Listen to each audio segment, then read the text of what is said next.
O ex-diretor da Petrobras, Renato Duque, foi preso no sábado em casa, na cidade de Volta Redonda, região sul do estado do Rio de Janeiro. Ele é condenado a 39 anos e 2 meses de prisão em regime fechado por corrupção e lavagem de dinheiro no âmbito da Operação Lava Jato.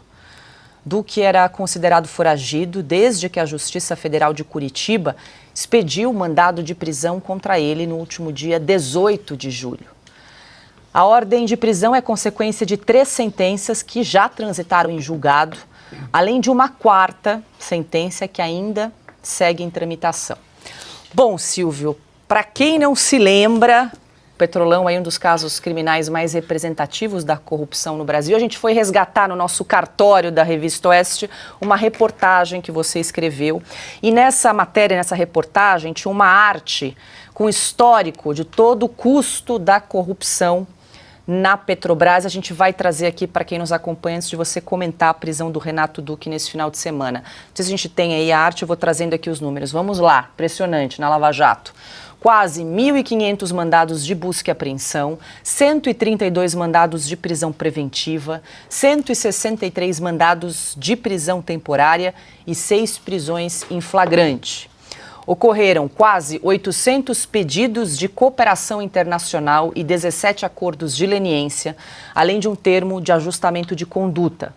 Foram firmados 209 acordos de colaboração premiada com pessoas físicas.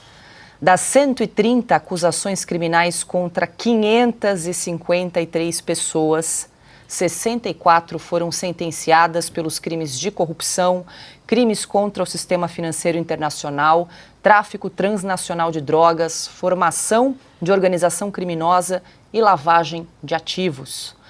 Até o momento, são 278 condenações contra 174 pessoas, contabilizando 2.611 anos de pena.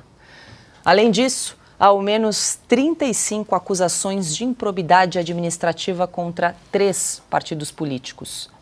E, por fim, o valor total de ressarcimento pedido, incluindo multas, é de 15 bilhões de reais. Deste valor, então, 2 bilhões e 100 milhões de reais são alvo de recuperação por acordos de colaboração. Ainda 7 bilhões e 300 milhões de reais em bens dos réus já bloqueados. Ufa, esse é só um escândalo que não existia, um panorama da Lava Jato. Bom, Paula, vamos lá.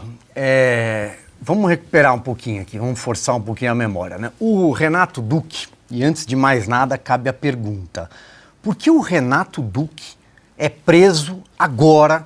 Ele tem 12 condenações na Lava Jato, mas ninguém mais é preso por causa da Lava Jato no Brasil. Aliás, a Lava Jato sequer existiu. Os crimes sequer aconteceram, segundo o Supremo Tribunal Federal e as demais cortes superiores. O Renato Duque era o homem do PT no esquema dentro da Petrobras. Ele era o diretor de serviços. E ele é preso quando a Lava Jato é de 17 de março de 2014. E o que acontece? À medida em que ela avança, ela chega ao final do ano, em novembro, e estoura a 7ª fase, que é batizada de juízo final. É quando são presos todos aqueles empreiteiros, 39 pessoas. Essa fase ela é tão grande que envolveu 300 policiais federais à época. Então, você tem ali todos os chefes do cartel de empreiteiras famosas que nós descobrimos depois, que comandavam as principais obras de infraestrutura, ou melhor, de desvio de dinheiro surrupiado no Brasil. E ali caem os 2 operadores de partidos políticos dentro da Petrobras. Néstor Cerveró, por parte do PMDB, e Renato Duque, o homem dos 2%.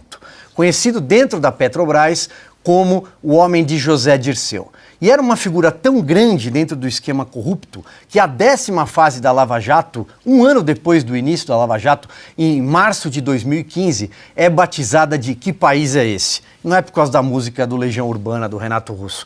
É porque numa das falas, quando o Renato Duque cai pela primeira vez em novembro de 2014, junto com esse grupo, há um diálogo dele com um advogado que consta das escutas, né, escutas autorizadas pela justiça, e que ele diz para o advogado: que país é esse, cara?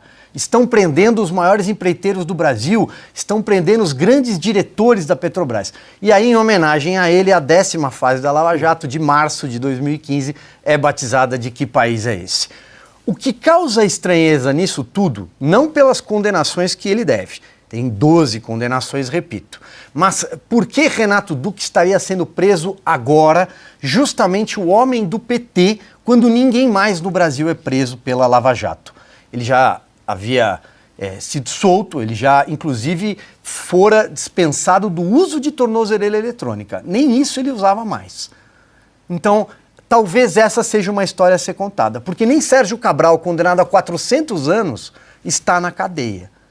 Nem os ex-tesoureiros do PT, começando por Vacari, para quem o pichuleco, né, era entregue, o dinheiro, para o Moche, era o apelido dele, porque ele usava uma mochilinha, provavelmente para transportar cédulas, dinheiro, cheque, sei lá. Enfim, por que Renato Duque está sendo preso agora? É uma pergunta que o Brasil vai descobrir em algum momento. Augusto.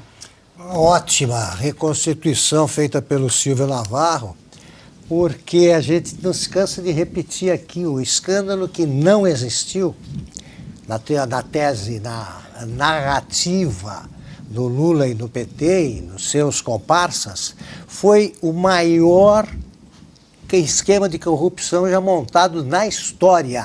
Não me refiro só ao Brasil, não.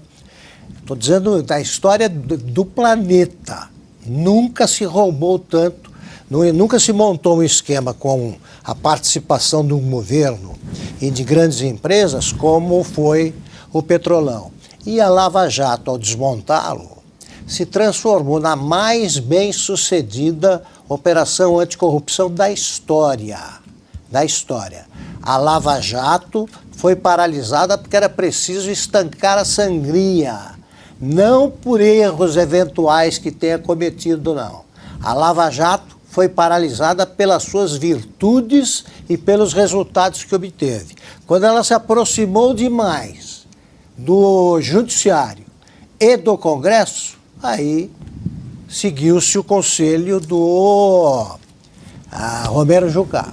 É preciso estancar a sangria. É isso.